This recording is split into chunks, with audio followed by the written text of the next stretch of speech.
So I'm on my east property line, about halfway down it. And right here, this pole right behind me, this is, I don't know if the deer know this or not, but this is where 3 properties kind of meet. My property over here, and then I have one neighbor here, another neighbor here. This neighbor hunts 15 acres. This neighbor, I have not seen anybody really hunt it. It's 12 acres. But the deer, since we've been here for the last 6 years or so, the deer gravitate right here, whether it be summer or hunting season, or a lot of time in hunting season they're here. But in the winter, obviously, I don't know if you can see all the tracks. See that dark spot right back there? It's on my neighbor's. That's a white pine tree. They're bedding underneath it. There's a couple other spots. They do the same thing during hunting season. Now this is my access trail that I have made just a foot trail. Now I pretty much have abandoned it. I like having it. I'm going to always have it. But I use a logging trail that was previously made. It's about 40 yards that way.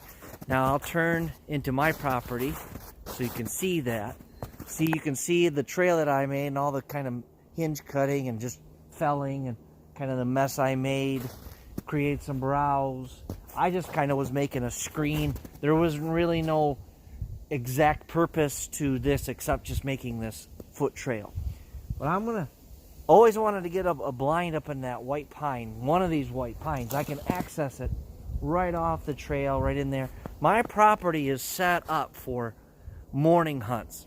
I haven't set it up for morning hunts just by cutting it. The previous owner had cut it, clear cut the popple, and it's so thick you can kind of see the stem count. If you look behind me, you can kind of see the stem count. And then, well, this is not a very good example, but you can kind of look behind me there.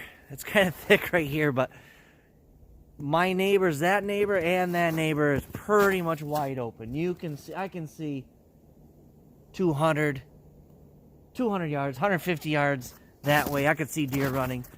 There is no way I could see it. Maybe I can get a better example over here. Again, this is the property line, but see all the deer activity, maybe the tracks and whatnot.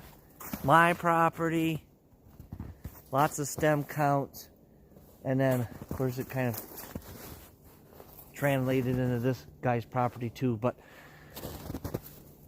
I guess I don't. The point is of this is reading your property. Like this area right here, I can't normally use it how I would want to use it.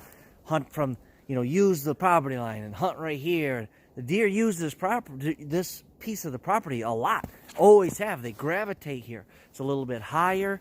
It's thick. I got good buck activity right in here with rubs. There's a little bit of a natural opening on my neighbors. They love chasing and going through there. See a lot of deer activity through there. So I have to adapt to them as far as this area goes, because I'm not going to change it. Okay, I'm 30 yards from where I just was. That white pine is the tree I'd like to put a stand in sometime. It would be a high deer sighting stand, but it's a good rut stand. But I have stands, it's on the property line basically, but here is an old logging trail that they made previous that goes towards the house behind me. This is what I use, and it's just about 30 yards off the property line. So it's basically on the property line, but again, my property is set up. My property hunts the best in the morning. Not set up in the morning. My property is a morning hunt place because the deer come from the fields, and they come from fields that way, fields to the north, with all their feeding and their playtime. And my neighbor she likes to, they're in the back of her yard all the time doing stuff. So the deer come back here and bed here, as indicated. Just a short, you can see trail goes that way, trail goes that way, and they circle around there. The swamp is there. There's no trails in the swamp. I cannot get a west property line access trail along my property because of the big swamp. It's too deep. It's basically open water along the property line. So I'm going to take this middle. They like to bed in there a little bit. The white pine is starting to thickening up in there. They naturally bed in there, naturally bed along the swamp. But I have to use this trail here most part for my access to get to my stands.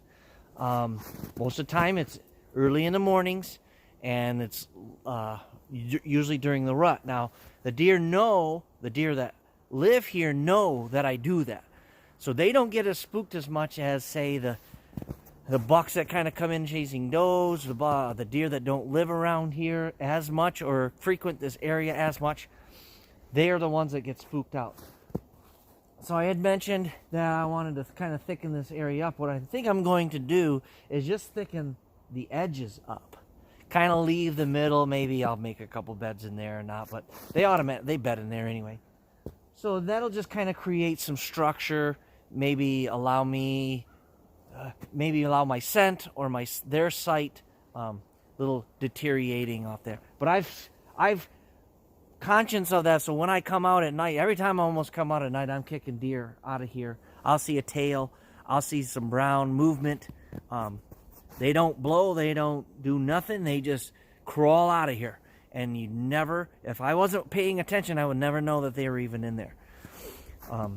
So that's one thing to keep in mind, especially on 20 acres, 10 acres, 40 acre parcels of property. Very, very, most are difficult to hunt. So hope you enjoyed the video. Really appreciate it. That was kind of some hunting situations there. And God bless. Appreciate it. Talk to you next time. Please subscribe.